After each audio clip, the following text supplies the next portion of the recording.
Sebuah asrama pondok pesantren di Banjarbaru, Kalimantan Selatan hangus terbakar. Kebakaran terjadi saat seluruh santri sedang sholat subuh berjamaah di masjid.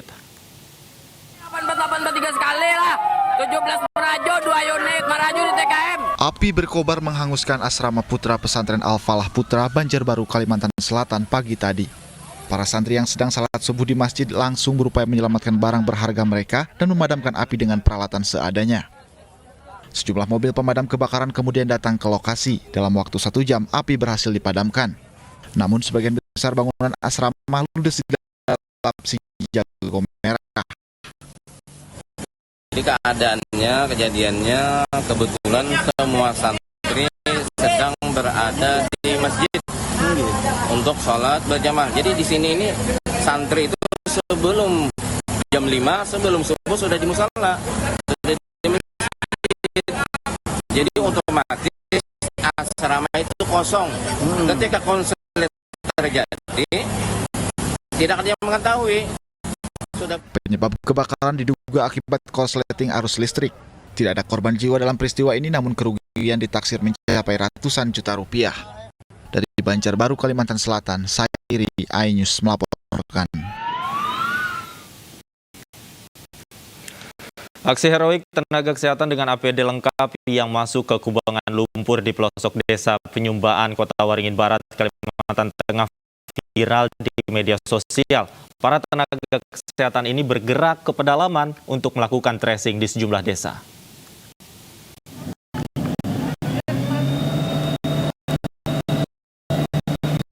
Sekitar 6 tenaga medis dari Puskesmas Kecamatan Arut Utara bahu-membahu menarik ambulans yang terperosok kubangan lumpur. Sebelumnya mereka akan melakukan tracing di sejumlah desa di Kecamatan Arut Utara. Mereka harus berjibaku melewati bukit yang licin dan berlumpur. Seringkali ambulans terjebak di kubangan lumpur. Dengan APD lengkap, para tenaga medis yang sebagian besar perempuan ini beramai-ramai menarik ambulans agar bisa berjalan kembali, menjangkau desa-desa pelosok di Kabupaten Kota Waringin Barat.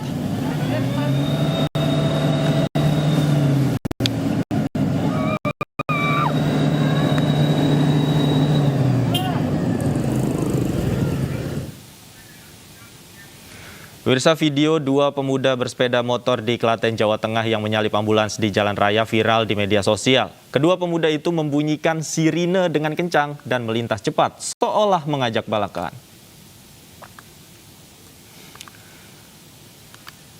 Ya pemirsa, mohon maaf, kita ke informasi selanjutnya. Pemirsa, vaksinasi di kampus Politeknik Kesehatan Kementerian Kesehatan Kupang kembali tertib setelah kemarin antrian warga berakhir ricuh dan dibubarkan oleh petugas. Warga yang tidak sabar dan takut kehabisan vaksin menerobos pagar dan mengabaikan protokol kesehatan.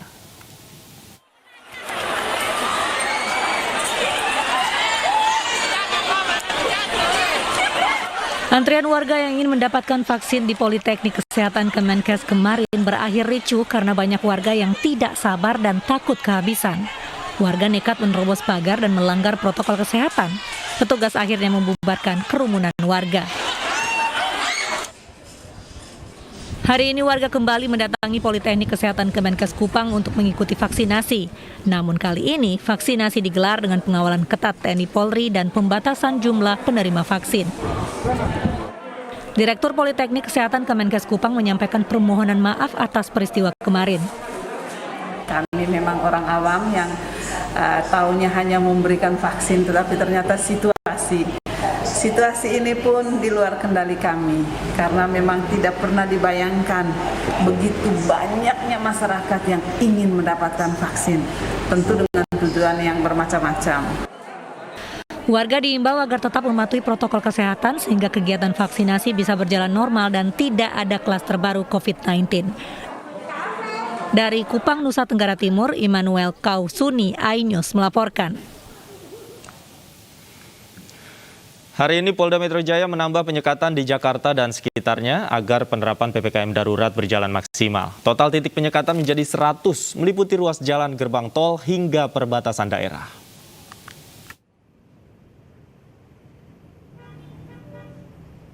Polda Metro Jaya mulai hari ini menambah penyekatan menjadi 100 titik dari sebelumnya 75 yang tersebar di Jakarta dan sekitarnya. Titik-titik yang disekat merupakan hasil koordinasi sejumlah pihak, termasuk polisi dan Dinas Perhubungan DKI Jakarta untuk menurunkan mobilitas warga. Salah satu titik baru penyekatan adalah di Mampang, Jakarta Selatan. Kawasan ini disekat karena menjadi titik temu jalur-jalur tikus yang banyak tersebar di ibu kota. Titik-titik seperti ini banyak di Jakarta. Ada di Underpass Basura, Layang Farmasi, Layang Pesing, kemudian di Kasablanka, dan titik-titik lainnya. Dan semua harus kita maklumi bahwa ini adalah hari pertama, sehingga masyarakat juga mungkin banyak yang belum tahu. Kemudian kita juga akan melihat bagaimana CB taktis di lapangan, bagaimana pengaturannya, karena pengaturan tiap-tiap titik itu berbeda, disesuaikan dengan geografis daripada persimpangan tersebut. Titik penyekatan baru lainnya yaitu di Jalan Basuki Rahmat dekat dengan Pasar Gembrong.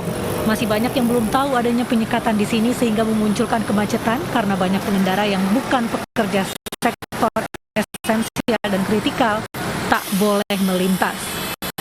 Ditambahnya titik penyekatan untuk menurunkan mobilitas warga di ibu kota hingga 50% karena sebelumnya baru mencapai 20%. Polisi memberi waktu bagi pekerja sektor esensial dan kritikal untuk melewati penyekatan pada pukul 6 hingga 10 dengan membawa surat keterangan. Sementara jalan akan ditutup pada pukul 10 hingga 22 waktu Indonesia Barat dan hanya boleh dilewati petugas kesehatan, TNI Polri, dan kendaraan darurat. Tim Liputan iNews melaporkan.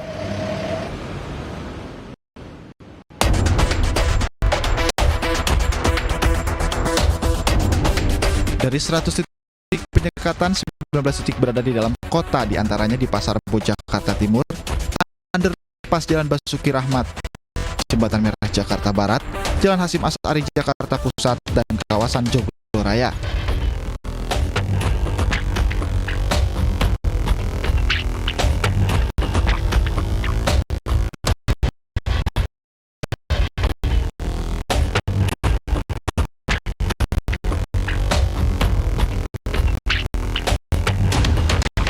Sementara di dalam tol batas kota ada 15 titik penyekatan, di antaranya gerbang tol Cikarang Pusat, gerbang tol Bekasi Barat, Ofren Semanggi, Pancoran, dan Desari.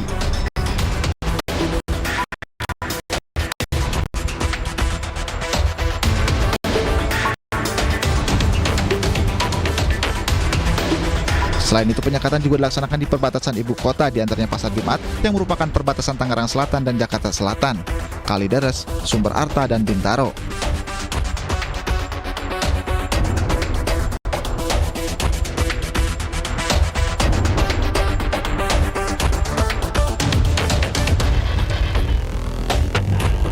Adapun penyekatan di penyangga ibu kota di antaranya di Jalan Sasak Jarang Tambun, Simpang Pecenongan, Terminal Kalijaya, Jalan Insinyur Haji Juanda Depok, dan di bawah flyover Universitas Indonesia.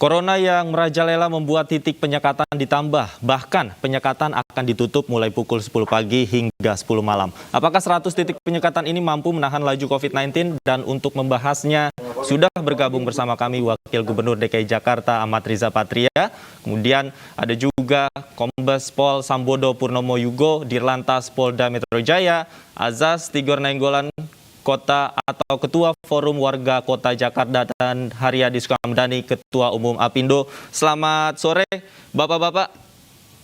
Selamat sore, Mas. Sore Pak Hari. Baik.